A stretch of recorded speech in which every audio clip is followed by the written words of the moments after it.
नहीं लाती, केवल और केवल जो हेडलाइंस बनती है।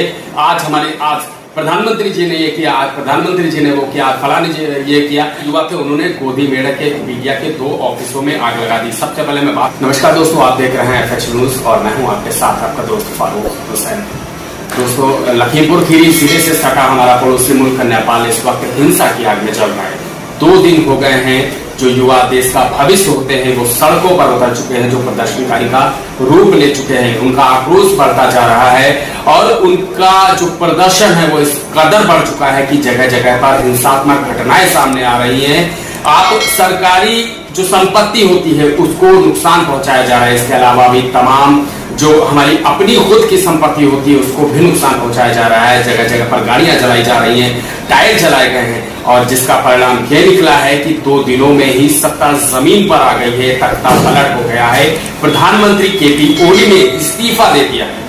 दोस्तों, हमारा युवा वो ताकत है देश की जो देश को आगे ले जा सकता है, उसके भविष्य को सुनहरा कर सकता है। लेकिन ये जो हिंसात्मक रवैया है ये हमारे देश को गर्त में ले जाता है और जो हमारा भविष्य है वो उज्जवल नहीं हो सकता, ये मेरा मानना है। लेकिन आपको चलिए रूबरू करवाता हूँ सबसे पहले उन घटनाओं से। सबसे पहले घटना ये सामने आई कि काठमांडू के अंदर युवा आक्रोश में आए हैं। उनका आक्रोश सबसे पहले ये हवा आई कि सोशल मीडिया ऐप को बंद करने के बाद ये युवा सड़कों पर उतरे हैं। लेकिन युवाओं ने जो आरोप लगाया है वो सुनने वाला है।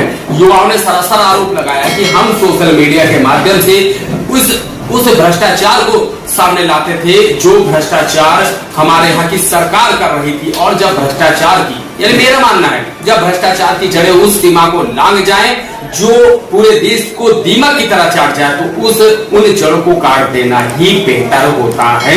और ये युवाओं ने बताया है। लेकिन हिंसात्मक रवैया नहीं होना चाहिए था। यहाँ पर ये रवैया होना चाहिए था, आप आंदोलन करते हो, आंदोलन को उग्र होना ही किसी समस्या का समाधान नहीं है। आप शांतिपूर्ण रूप से आंदोलन कर सकते थे। लेकिन जो आंदोलन शुरू हुआ उसने कब उग्र का रूप ले लिया ये कोई नहीं जानता, जिसकी वजह से लगभग 20 प्रदर्शनकारियों की मौतें हुई हैं और 300 से ज्यादा लोग घायल हुए हैं। और सबसे अहम और बड़ी बात बताया जाता है कि जहां सरकारी ऑफिसों में आग लगा दी गई है, संसद में आग लगा दी गई है और पूर्व प्रधानमंत्री को पीटा गया है, वित्त मंत्री को पीटा गया है और यही नहीं, पूर्व प्रधानमंत्री जो थे बहादुर सिंह, उनकी पत्नी को आग के हवाले कर दिया गया है। मौत की पुष्टि मैं नहीं करता, लेकिन यह खबर सोशल मीडिया के माध्यम से मुझे मिली है।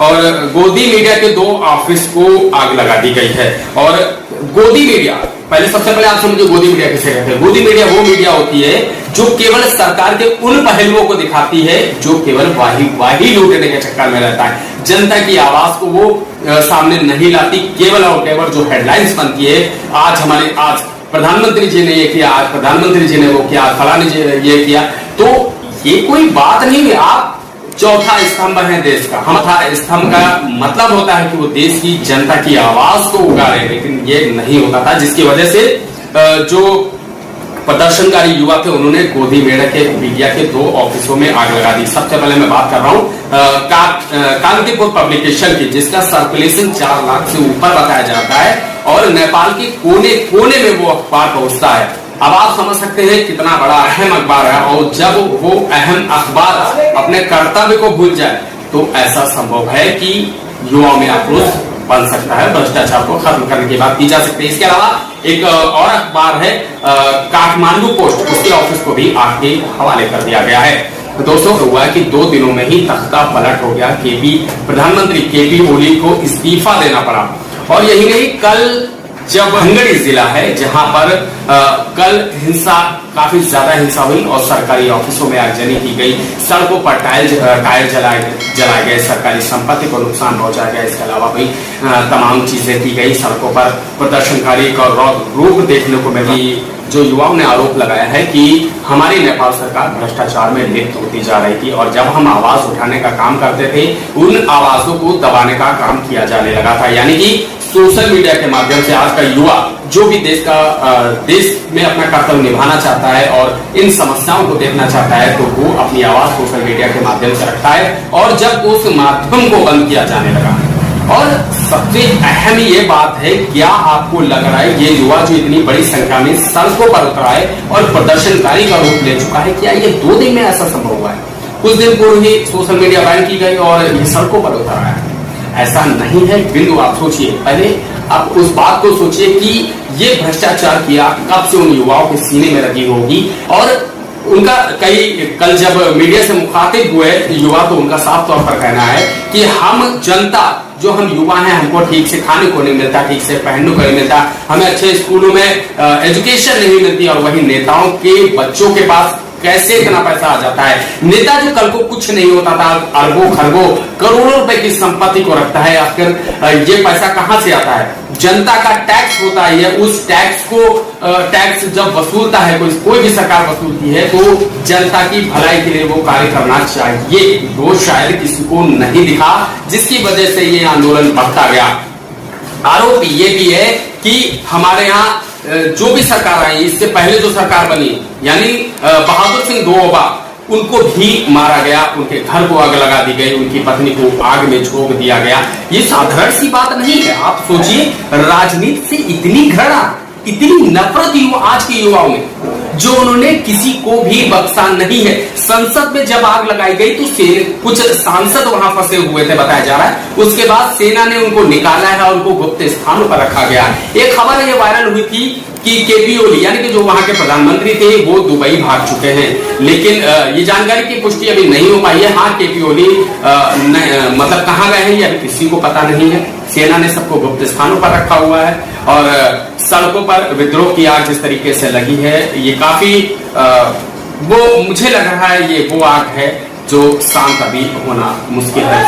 उसका शांत होना भी मुश्किल है, लेकिन इस कदर बढ़ा कि सोशल मीडिया बैन और युवा सड़कों पर, ऐसा नहीं होता है दोस्तों। यह काफी पहले से लगी होगी। जो मैंने अभी बताया कि आरोप लगा रहे थे कि भ्रष्टाचार बढ़ता ही जा रहा था, कि कोई काम नहीं होना है, और गरीब है और गरीब होता जा रहा है, बड़ा आदमी है यानी कि जो अमीर है वो और अमीर होता जा रहा है। नेताओं के पास इतना पैसा आ रहा है कि उनका मतलब जो घर है वो इतना आलीशान है, जनता बेचारी फुटपाथ पर रहने को बेबस है। तो और एक चीज और भी है, हमारे यहाँ एक नारा चल रहा है, वोट चोर गद्दी छोड़। ये नारा हमने अभी जमीनी स्तर पे नहीं लाया, हम मतलब ये कांग्रेस का नारा है देखा जाए तो। और ये हम अपने मैं नहीं चाहता कोई युवा इस कदर आक्रोशित हो और सड़कों पर उतरे। आप अपनी बात कई माध्यमों से रख सकते हैं। हालांकि ये नारा यहाँ तो नहीं, लेकिन नेपाल के युवाओं ने अपने ऊपर युवाओं ने बढ़ा दिया कि केपी चोर और गद्दी छोड़। समझ में आ गया होगा आपको बात कि इंडिया में जो चल रहा है, यानी भारत में जो चल रहा है, इसका जो आक्रोश है वो नेपाल में देखने को मिला है। हालांकि ये कुछ भी होता है तो ये सरासर गलत है, लेकिन इसको बनाया जाएगा, ये हवाई बातें चल रही है। कुछ युवा को भी प्रधानमंत्री बनाने की बात की जा रही है और सेना ने मोर्चा संभाल लिया है। कई जगह कर्फ्यू लगा हुआ था, कर्फ्यू लगा दिया गया था और लोगों को सड़कों पर उतरने को मना किया गया था। इसे और सबसे मुझे बहुत ही तकलीफ होती है उन युवाओं से जो प्रदर्शन कर रहे थे। क्या प्रदर्शन आपके दिमागों पर इतना हावी हो गया था कि आपने अच्छे और बुरे का आकलन ही नहीं किया। आकलन का मेरा मतलब है, आपने धनगढ़ी में जो बताया जा रहा है कंचनपुर में जेल थी, उसके कैदियों को आपने रिहा कर दिया।